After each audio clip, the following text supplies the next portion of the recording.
Hi everyone. My name is Ashu Ghildiyal. I work at Microsoft. I'm a software engineer there. And the topic for my talk is building Kubernetes experience your way. In this talk, I'll mostly talk about Headlamp. It's a project that we maintain. It is under Kubernetes 6 as well, and it's also part of CNCF. So before talking about Headlamp, the agenda would be that I'll teach you how the plugin architecture for Headlamp works, so that you can extend it and use it to create your own experience of our Kubernetes. You can extend Headlamp to even change the branding of the Headlamp project and use it as you want. But let's first talk about what Headlamp is. So here are a few points about Headlamp. I'll go about each one of them one by one.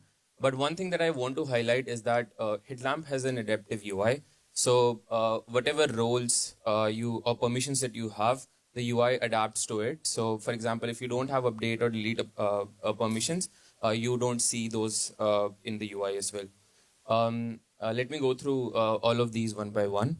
So Headlamp is a modern UI for Kubernetes. As I mentioned, it recently got accepted into Kubernetes SIG, and it's a UI that allows you to view your Kubernetes resources. You can view your pods and all of the resources around Kubernetes in the UI.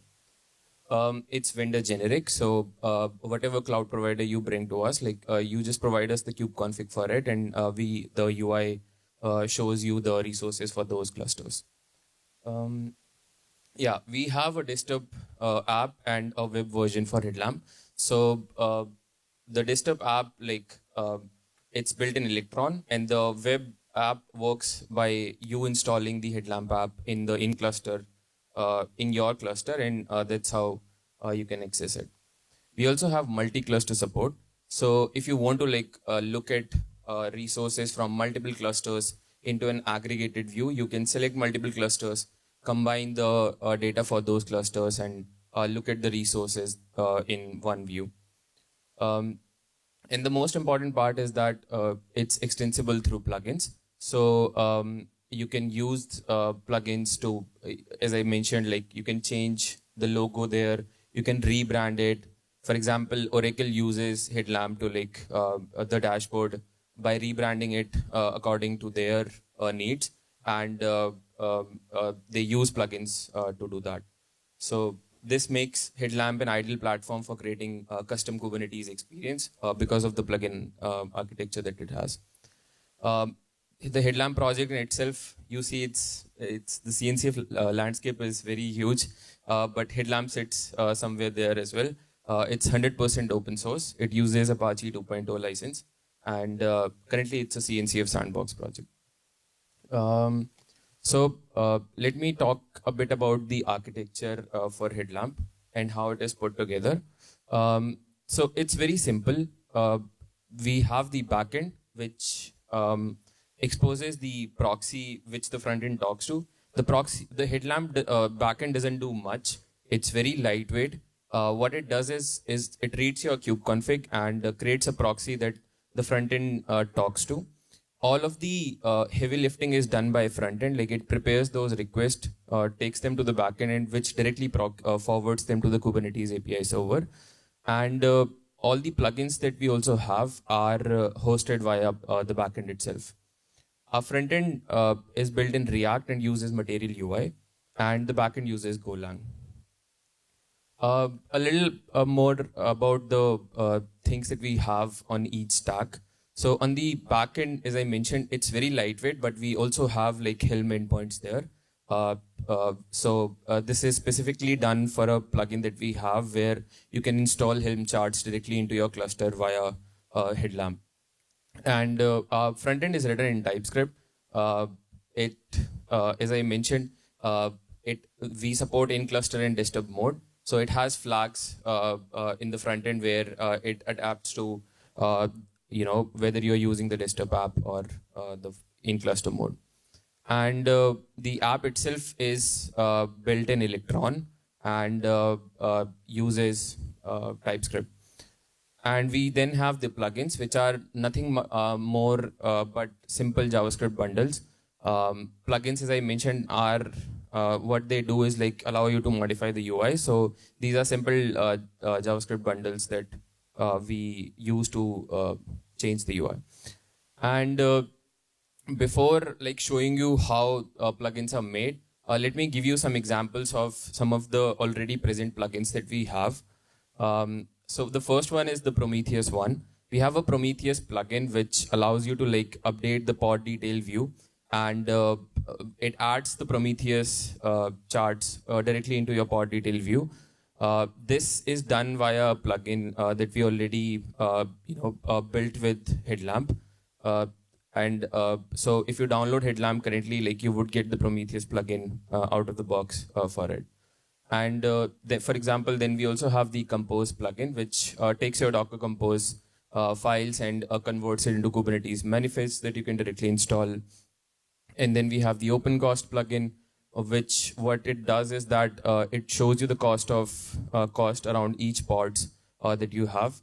These are all examples which like shows you how you can use these plugins to like and use probably other CNCF projects to like get them included into your flavor of Headlamp.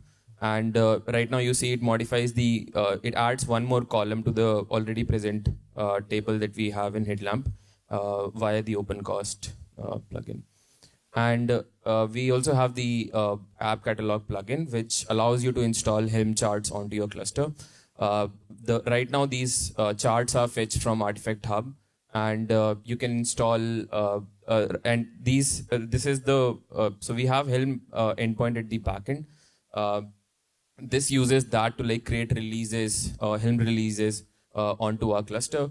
So and fetches all these charts from Helm Artifact Hub. Then there are a bunch of plugins that were contributed to us by external contributors. For example, the Kubescape one is something that a guy called Matthias reached out to us on Slack and contributed for Headlamp. He also contributed the Trivi plugin.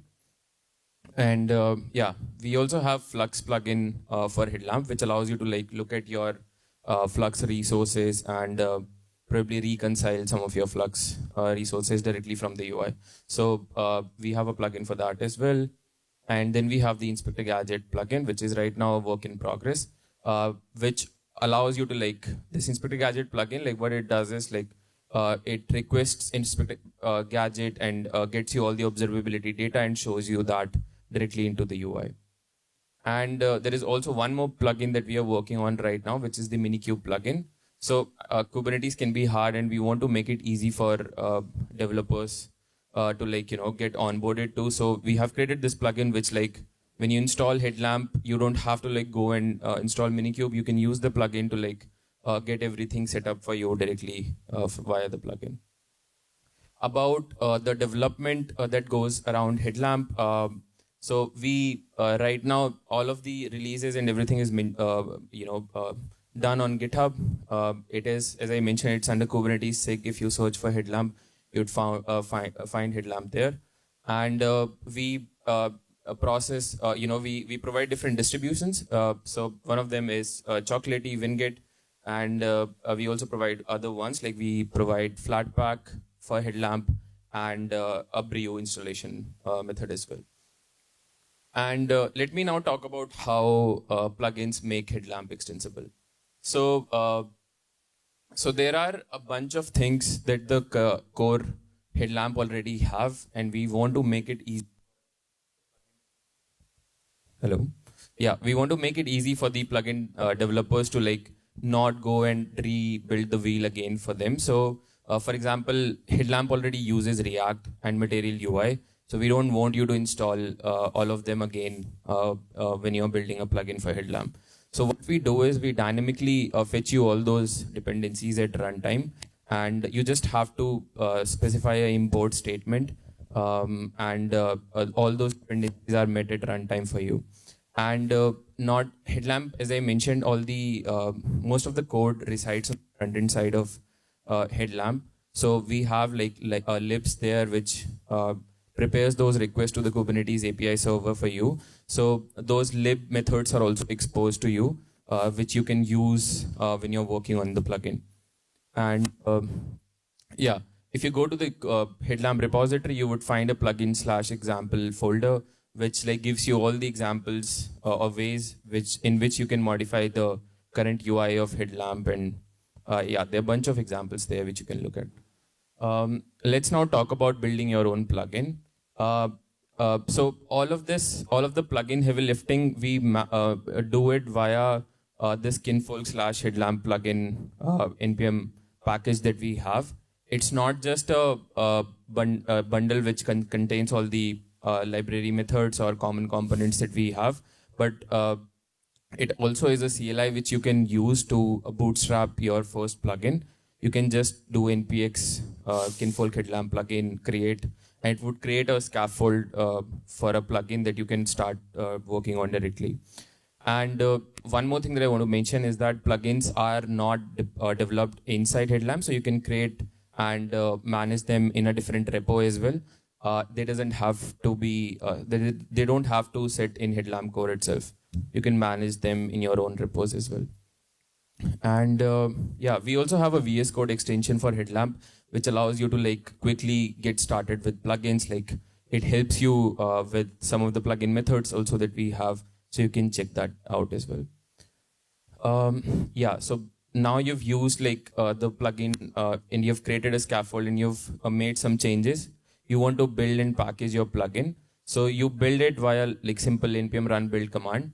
This creates a main.js and package.json file. These are two important files that we need. If you run npm run package, it builds those and creates this tar file for the plugin. I'll tell you later like why this is important and how this helps us with the discovery of the plugin. Now let's talk about releasing the plugin itself.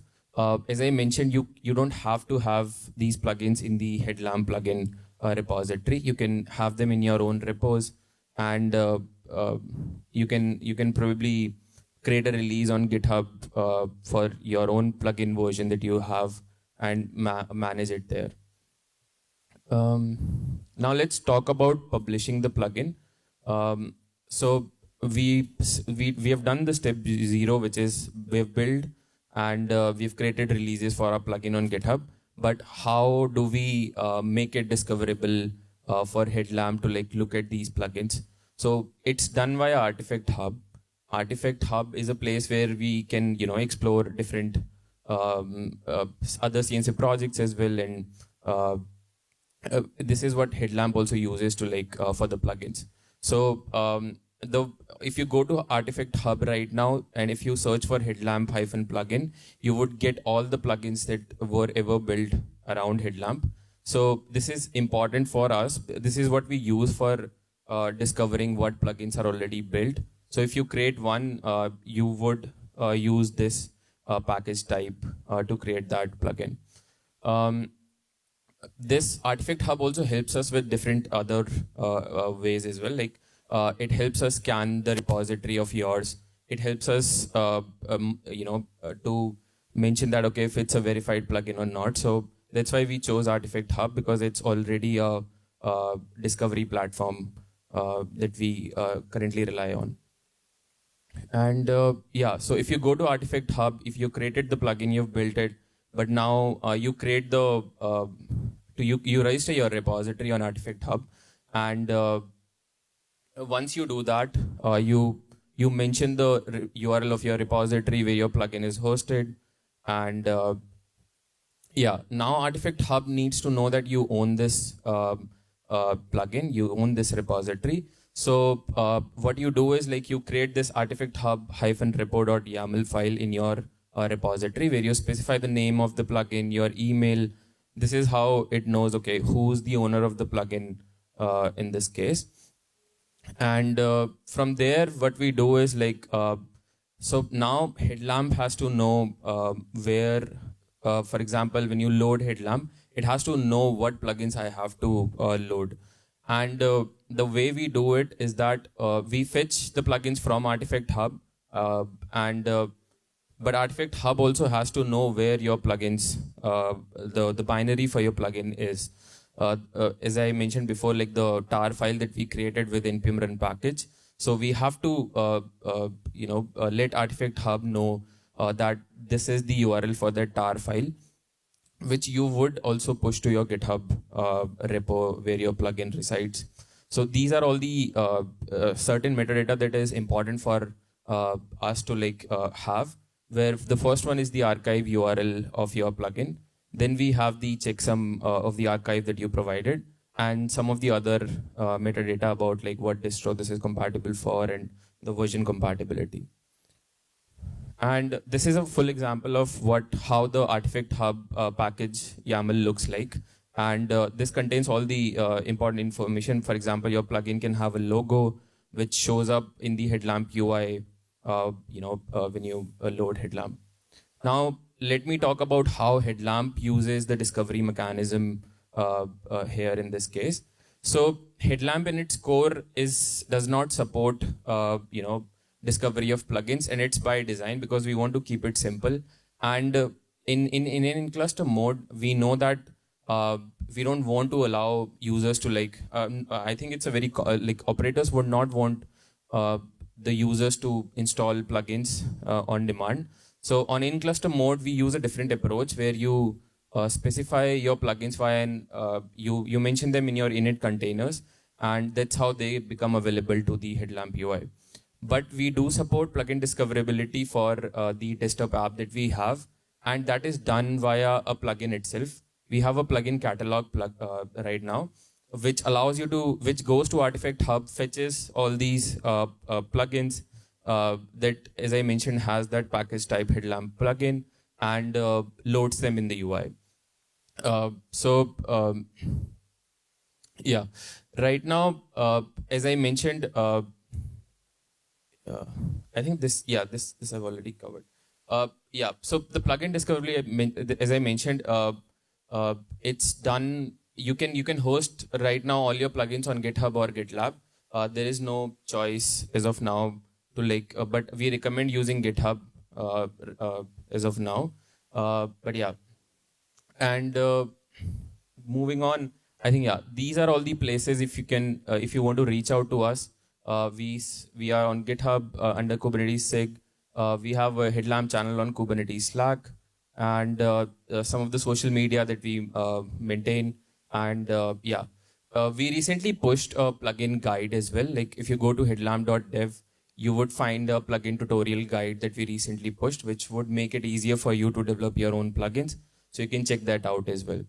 One of the things that I also want to mention is that we also maintain another project, which is the Kubernetes extension for VS Code. So you can check that out as well. I know there would be a bunch of students here as well. So for them, we also participate a lot in different programs. For example, for LFX, we recently in this session of this semester of LFX, we have 5 plugins already worked on. So and we are also participating in GSOC this year under CNCF org. So you can check that out as well. And that's mostly it. Thank you. Any questions? Thank you.